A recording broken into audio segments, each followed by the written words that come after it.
Hello everyone and welcome to the Life Institute weekly review of pro-life news and events.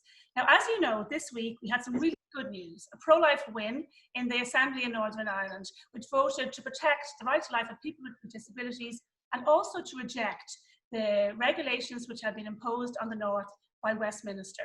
So this is a huge story, and here to talk with us about that this week is Bernadette Smyth. Hi Bernie, who's the director of the leading pro-life group in the North, Precious Life, and who's been working so hard, along with many other people and other groups in the North, to achieve this win. So Brenda, can you tell us about what happened in the Assembly this week? Well, last week in particular, we got a call from members of the Democratic Unionist Party sharing the plan to put forward a motion in the Northern Ireland Assembly. And so we immediately looked at the motion, we considered it, and we decided to get behind it. So it was a massive lobby campaign where we called up all our members, supporters, emailed them, and really asked them to get behind it, to lobby their MLAs, asking them to support this very important motion, because this is the first opportunity that we've had since abortion was imposed in Northern Ireland from last October. So this was an opportunity to shine a torchlight on the injustice of legislation that was imposed on us. So people were very inspired and enthusiastic and thought we must get really on board with this here and support these MPs who are willing to stand up for the rights of the most vulnerable, and especially in the case of Heidi Crowther. Children with disabilities, sorry. So just to give people who are listening a little bit of background, most people will be aware that Westminster, with the contrivance of Sinn Féin and many English MPs, voted to impose abortion on the North of Ireland while the Assembly wasn't sitting. And as you're saying, this is the first chance the Assembly has had to vote on those regulations. So what the DUP put together was a motion. I'm just going to tell people what the motion was. The motion said that the Assembly welcomes the important intervention of disability campaigner Heidi Crowther and rejects the imposition of abortion legislation which extends to all non-fatal disabilities, including Down syndrome. And Heidi, of course, is an amazing campaigner for the rights of people with disabilities and has been really vocal on the pro-life issue. I think she's going to speak at the march at our Rally for Life in July next month. Wow. Looking forward to that, yeah. And she's an incredible young woman who has done a lot, as you guys have, to raise this issue, these tragic facts around abortion and disability, especially around Down syndrome, where we know that in Britain 90% of people with Down syndrome are aborted before they are born, and that number seems to be getting even worse, not just in Britain, but other countries.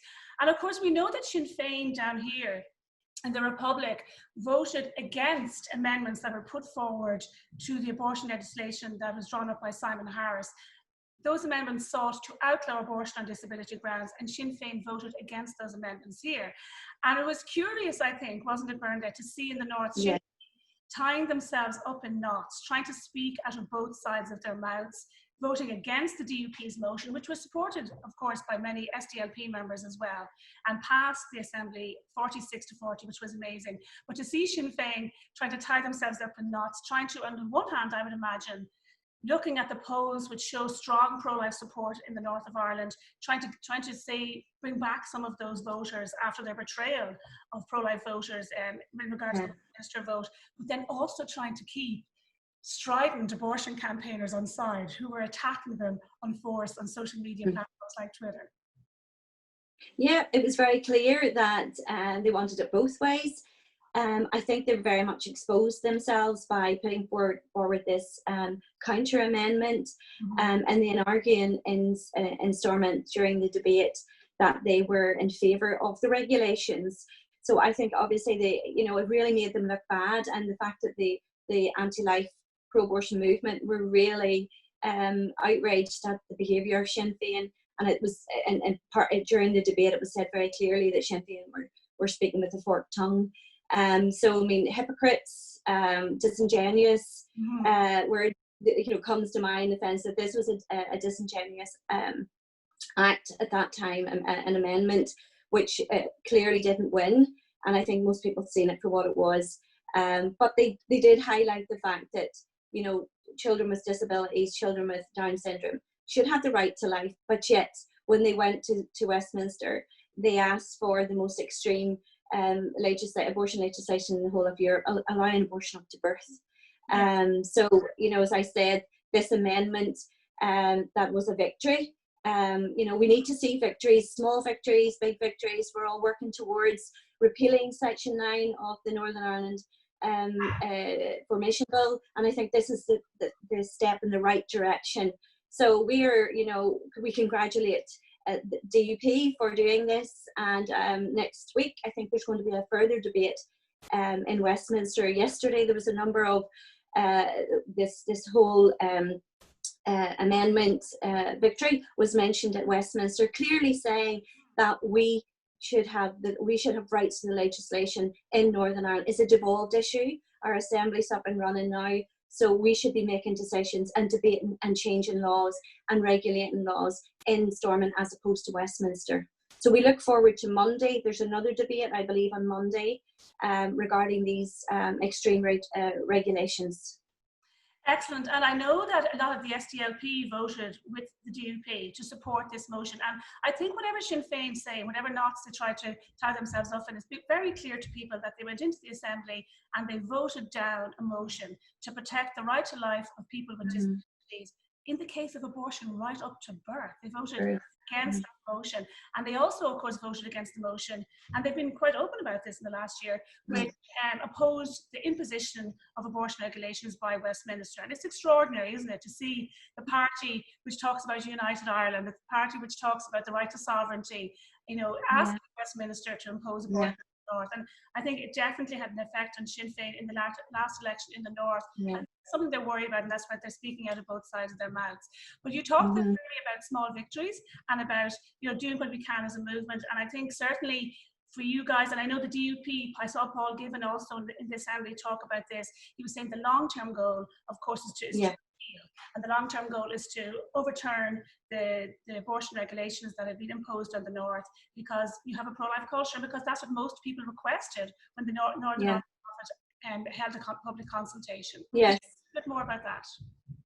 Well, last year, between November and December, there was a consultation held. Now, normally consultations in Britain, Northern Ireland, they last for 12 weeks. We had a consultation that lasted for 6 weeks. Part of it was during the Westminster elections and part of it was over Christmas. So there's been a dispute regarding the time limit there. But regardless of that, 79% of those of us who responded to the consultation made it very clear that we didn't want to see a change in the law, that we were opposed to abortion being enforced on Northern Ireland.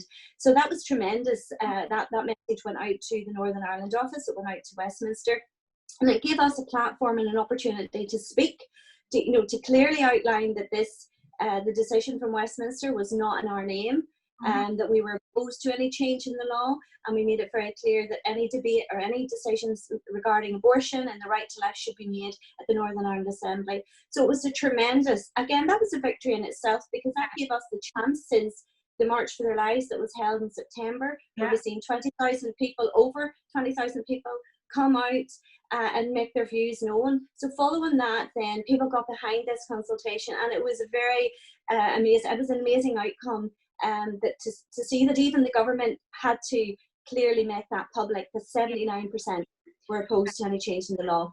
Yeah, because I think if you're looking at this even from a purely detached point of view, if you're looking at it purely objectively, you'd say, what are people looking for here? 79% of those who made a submission to the public consultation organised by the Northern Ireland office, 79% of those don't agree with what Westminster did. And then, of course, like in terms of natural justice and sovereignty, you have a British Parliament imposing abortion, which is a devolved issue on the North. So I think that they're, the pro-life movement is really raising up these issues. It's keeping the fight in the public square. So to have political allies like the DUP and those in the SDLP who voted in favour of this motion. And so a really good news this week from for the entire year.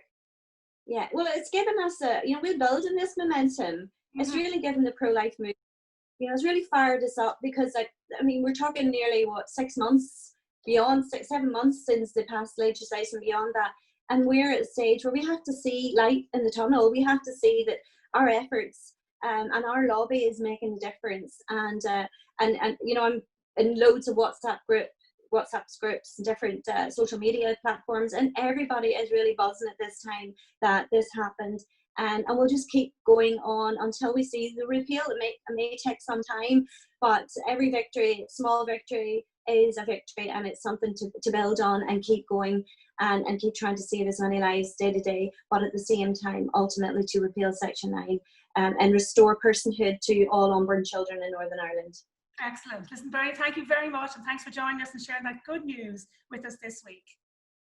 You're very welcome. Thank you, Niamh, for giving me this opportunity.